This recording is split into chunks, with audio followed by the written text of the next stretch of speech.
Isang mapagpalang araw sa ating lahat mga kangani. Ayan, at ipapakita ko po sa inyong lahat ang buhay-buhay ko kapag ako ay umuwi ng aming probinsya, at palagi nga po nakikita ko lang ito dati sa video-video kapag ako'y nasa Lipa. Kaya ito nga po ay aking pinuntahan, at ito nga po ay talagang nasubukan ko na talaga pong nakaka-enjoy din naman. Kaya nga laan po ay talagang napakarami pong sasakyan at hindi mo rin po alam kung saan ka po magpaparking dyan.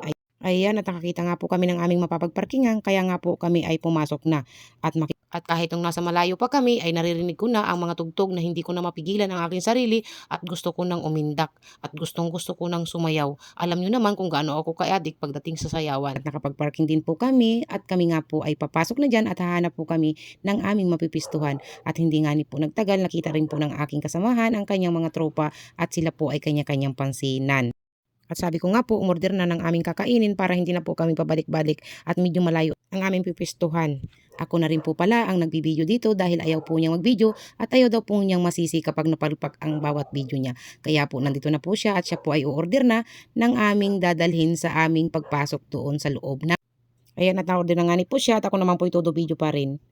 At makikita naman po natin talaga pong nakaka-relax. Nakaka-relax talaga po, at pagpasok po namin yan sa loob, talaga pong makikita ninyo ang ganda ng view. At talaga pong makikita din naman po natin na talaga pong iba't iba po yung ating makakasalamuha, at talaga pong marami po ditong dumadayo na taga iba't ibang lugar. Kaya ang masasabi ko guys ay napakayaman na talaga ng aming probinsya, at talaga pong nandito po lahat ang nakakaaliw, at talagang ikay mahihinggan niya, at hindi ka po talaga dito mai-stress pag ikaw ay nakasubok pumunta dito sa aming probinsya. Hindi lamang po yan ang iba't ibang pasyalan dito, hindi lamang po yan ang iba't ibang beach dito. Kaya naman mag-i-enjoy talaga lahat ng nakakarating dito sa aming probinsya.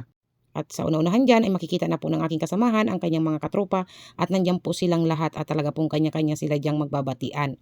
At yan nga po pala, nahagip din po ako ng kaunting oras, at ito nga po pala pinahawakan ko saglit sa aking kasamahan. Kaya nga lamang po ay hindi po nakita mismo yung aking mukha. Pero may post na po ako dyan na talaga pong yan ay nag-enjoy ako dyan. Kaya lang po ang aking pinost po doon na yung habang ako po ay sumasayaw. At malakas nga po pala ang sound dyan, malakas po ang tugtog dyan. Kaya nga lamang po ay i-mute ko dahil naiwas na rin po kita sa copyright. Ayan. At nandyan po, makikita po ninyo yan. At yan po ay mga tropa din po niya. At yan po ay ang mga team Pitalisay guys. Yung makikita nyo po, yan talaga. Mag-i-enjoy po sila dyan, at sila po yung magkakatropa at makikita-kita po. Yun lang guys, at maraming pong salamat sa inyong lahat, at God bless you all po. Bye-bye. I love you all.